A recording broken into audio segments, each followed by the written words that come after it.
बात जुर्म से जूझते आवाम की हो या समाज में बढ़ते क्राइम ग्राफ की, अपराध की हर सूरत के पीछे छुपा होता है कोई न कोई गुनहगार। नमस्कार, मैं हूं विवेक। तफ्तीश की राह में आने वाली हर कड़ी सुराग बनकर पहुंचाती है गुनहगारों को सलाखों के पीछे। तो आप बने रहिए हमारे साथ, क्योंकि हर जुर्म के खिलाफ हमारी तफ्तीश लगातार जारी है।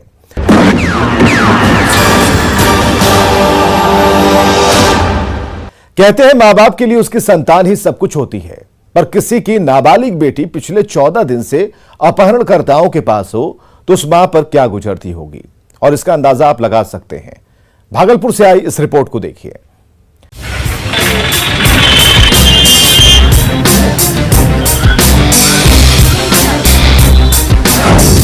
बेटी के लिए सड़क पर उतरी मां।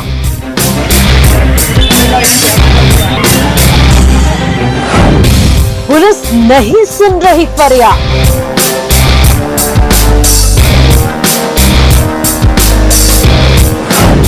एसएसपी ने भी किया नजरअंदाज।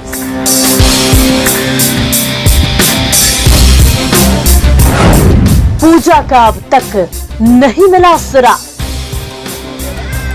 तस्वीरों में मासूम और खूबसूरत दिख रही इस लड़की का नाम पूजा कुमारी है। पूजा अभी महज 17 साल की है, जो भागलपुर जिले के लोदीपुर थाना क्षेत्र की कोढ़ा की रहने वाली है।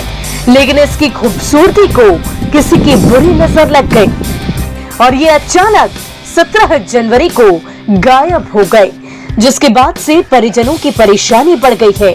बेटी की सकुशल बरामदगी को लेकर मां बार बार लोदीपुर थाने का चक्कर लगा रही है, लेकिन गूंगी बहरी पुलिस है कि सुनने को तैयार नहीं।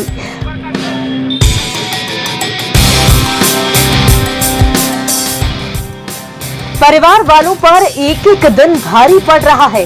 बेटी की तलाश में मां सड़क पर उतर आई है और हाथों में अपनी लाडो की तस्वीर लिए हर आने जाने वाले को दिखा रही है और पूछ रही है कि क्या आपने हमारी लाडो को देखा है, इस आस में कि शायद कोई कुछ बता दे।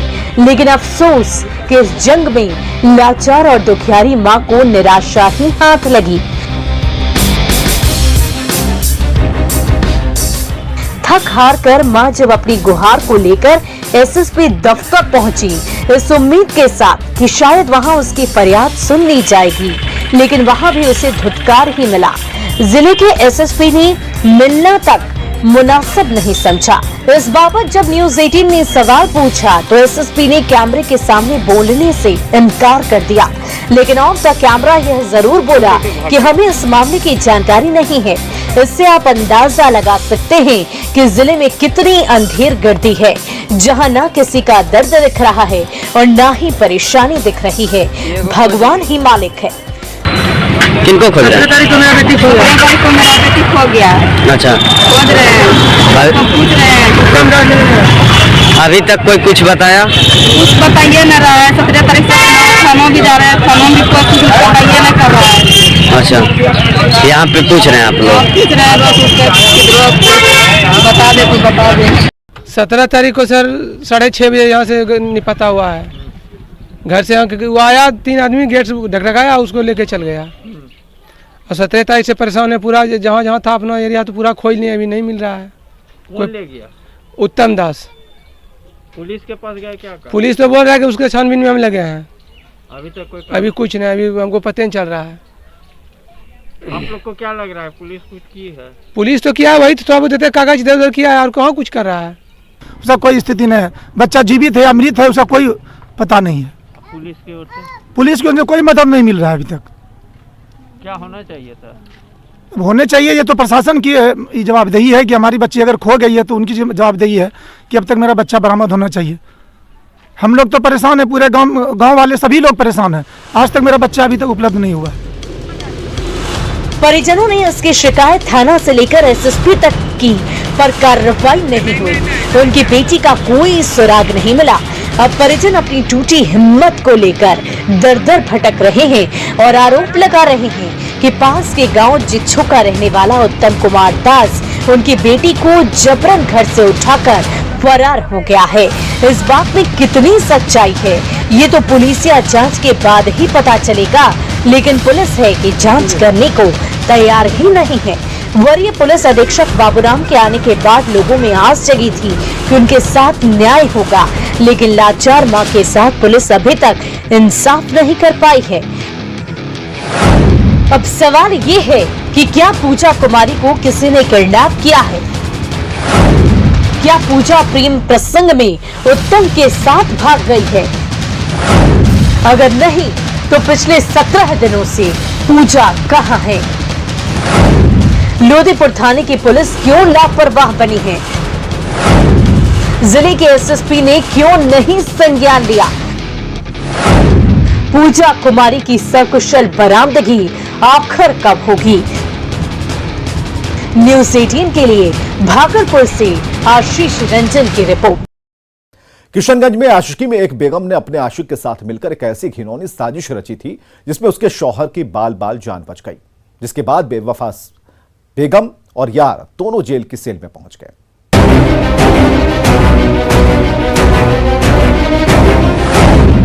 प्यारी बेगम का प्यार,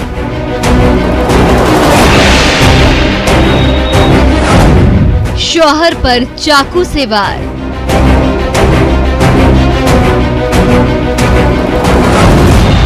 खूनी साजिश में चूक गया यार।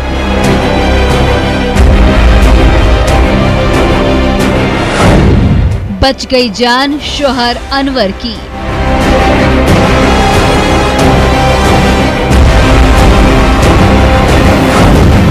यार के साथ सलाखों में प्यार।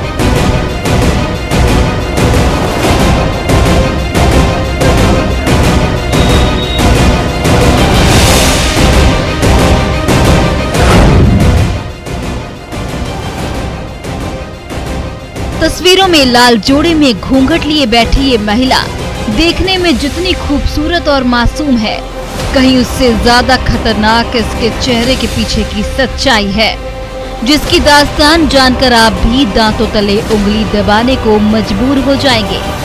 ये सोचने पर बेबस हो जाएंगे कि कोई महिला कैसे अपने शौहर की हत्या की साजिश रच सकती है। इसने वही काम किया है। नाम है प्यारी बेगम।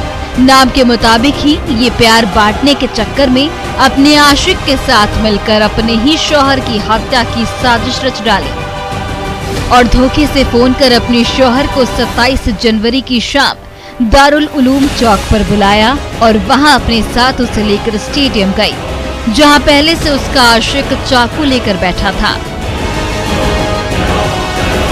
बातों बातों में अपने शौहर अनवर आलम के चेहरे पर दुपट्टा डाल दिया और आशिक को कहा, रेहान इसका गला काट दो। माशुका की आवाज सुनते ही रेहान चाकू से गले पर वार कर दिया। जब अनवर शोर मचाने लगा तो दोनों खून से लथपथ उसे छोड़कर वहां से भाग निकले, जिसके बाद किसी तरह वो अस्पताल पहुंचा, जहां मौत को मात देते हुए वो जिंदगी की जंग जीत गया। जब होश आई तो पुलिस को खबर दी। पुलिस ने मामला दर्ज कर कार्रवाई तेज कर दी। दिल को झकझोर देने वाली ये लव और थ्रिलर की कहानी किशनगंज जिले के बहादुरगंज थाना के गुंजनमारी वार्ड नंबर 12 की है। पत्नी ने मतलब बुलाया था, मतलब धोखे से कुछ। धोखे से कहाँ पे बुलाया था? यहाँ बहादुरगंज मैदान में, स्टेडियम में जी।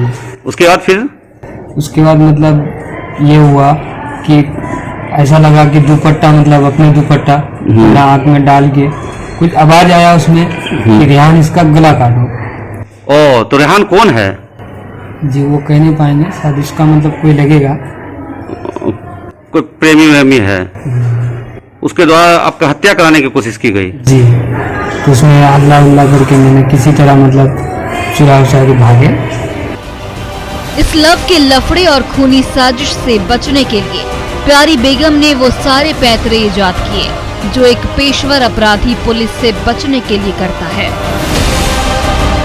घटना के बाद प्यारी बेगम के वालिद अयूब आलम ने बेटी के बचाव के लिए उल्टे अपने दामाद अनवर आलम और रेहान पर जानलेवा हमला करने का आरोप लगाते हुए बहादुरगंज थाने में एफआईआर दर्ज करा दी, जिसके बाद पुलिस ने जब तकनीकी तौर पर अनुसंधान शुरू किया तो पता चला कि मामला उल्टा है।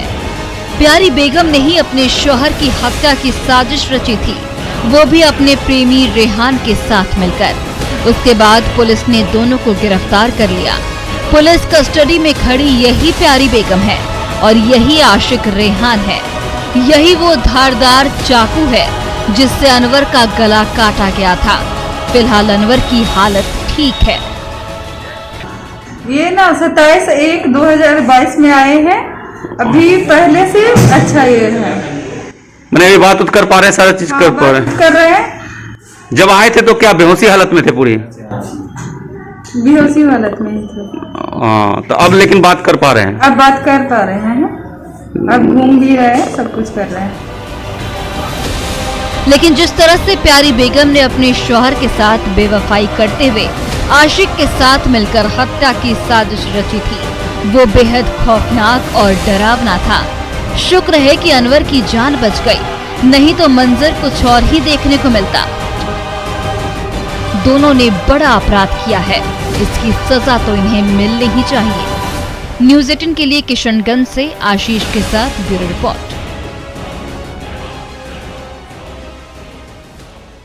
मधेपुरा जिले में 24 जनवरी को हुए लालू यादव की हत्या की गुत्थी को पुलिस ने 7 दिन बाद सुलझा लिया है, लेकिन जो सच्चाई सामने आई है वो हैरान करने वाली है।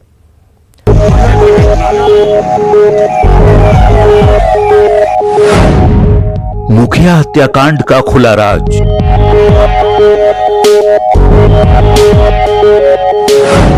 7 दिन बाद साजिश करता बेनकाब।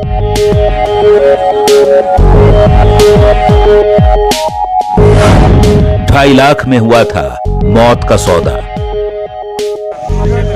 नर्सिंग होम संचालक, आरजेडी नेता और पूर्व मुखिया लाल यादव हत्याकांड का आखिर पुलिस ने खुलासा कर ही दिया है। पहले तो परिजन इतने खौफजदा थे कि एफआईआर तक दर्ज करने से डर रहे थे, लेकिन पुलिस के भरोसे के बाद घर वालों ने हिम्मत दिखाते हुए एफआईआर दर्ज कराई, जिसे आधार बनाकर मधेपुरा जिले के उदय किशनगंज थाने की पुलिस ने तफ्तीश शुरू कर दी।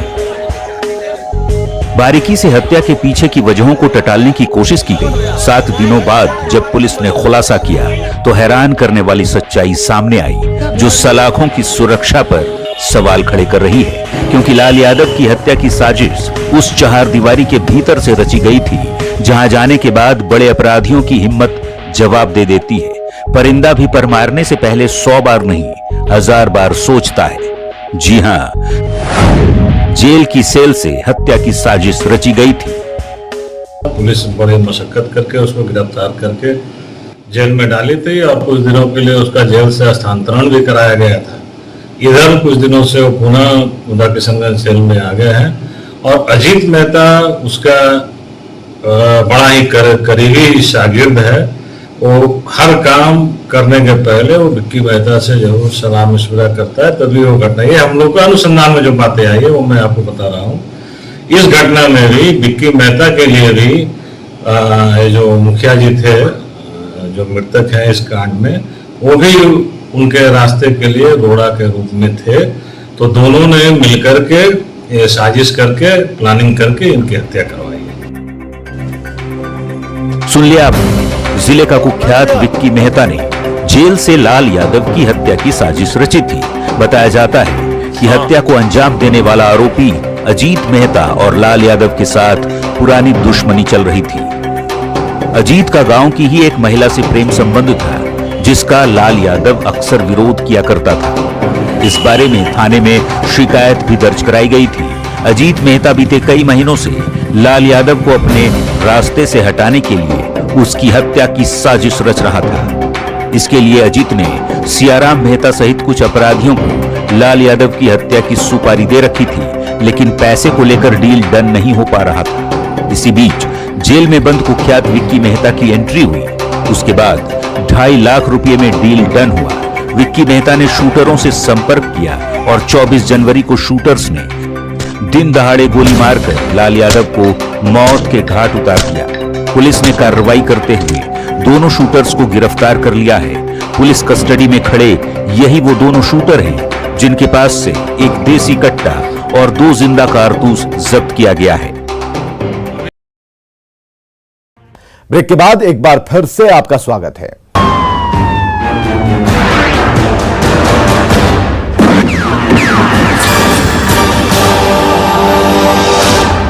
28 जनवरी को पाकुड़ में हुए 2 बच्चों की निर्मम हत्या मामले में खुलासे से पहले ही एक आरोपी ने खुदकुशी कर ली। इस पूरे मामले को इस रिपोर्ट में देखिए। मासूमों की हत्या मामले में नया मोड़, आरोपी नेहरू ने की खुदकुशी, पेड़ से लटकी मिली आरोपी की लाश।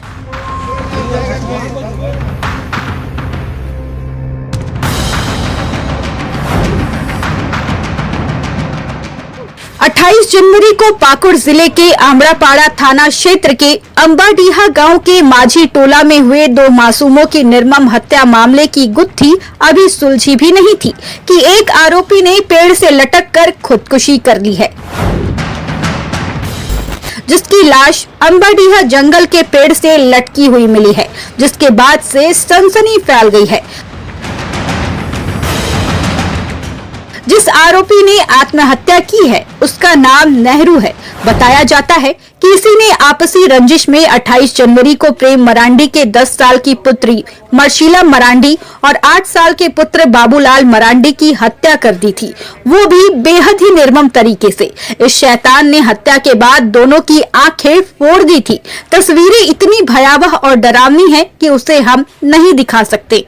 एविडेंस हमारे सामने आ रहा है, इसमें इन्हीं लोगों का हाथ है, क्योंकि आई विटनेस है जो नेहरू मरांडी, जो इन लोगों का बेटा है, जिसको हम लोग अरेस्ट किया, उन लोगों का बेटा है, उनके द्वारा ये दोनों बच्चों को ले जाते हुए देखने वाला आई विटनेस है। उन लोगों के आधार पर अभी हमको ऑलमोस्ट हो रहा है कि ये लोग हत्या किए, लेकिन हम लोग हर एंगल पे अभी अनुसंधान कर रहे हैं।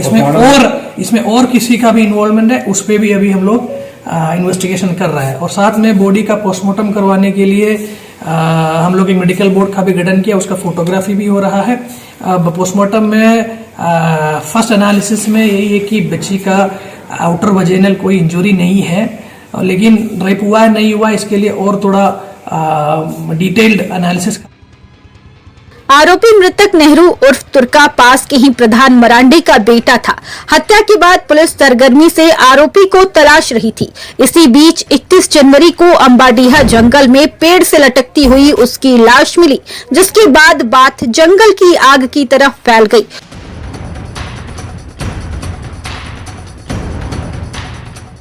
लोगों का हुजूम इकट्ठा हो गया। पुलिस को खबर की गई। पुलिस भी मौके पर पहुंची और शव को अपने कब्जे में लेकर जांच में जुट गई।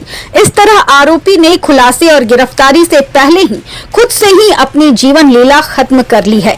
फिर पुलिस जांच कर रही है। अब सवाल ये है कि क्या आरोपी ने सच में खुदकुशी की है या किसी ने हत्या कर शव को लटका दिया है? खुदकुशी के पीछे की सच्चाई क्या है? न्यूज़ 18 के लिए नंदकिशोर मंडल की रिपोर्ट। तो अपराधी चाहे लाख शातिर हो, तफ्तीश की दिशा अगर सही है तो बच नहीं सकता कोई गुनहगार सलाखों के पीछे जाने से। तो पुलिस चाहे सोई हो, मुजरिम चाहे कोई हो, आप बने रहें हमारे साथ, क्योंकि हर जुर्म के खिलाफ हमारी तफ्तीश लगातार जारी है।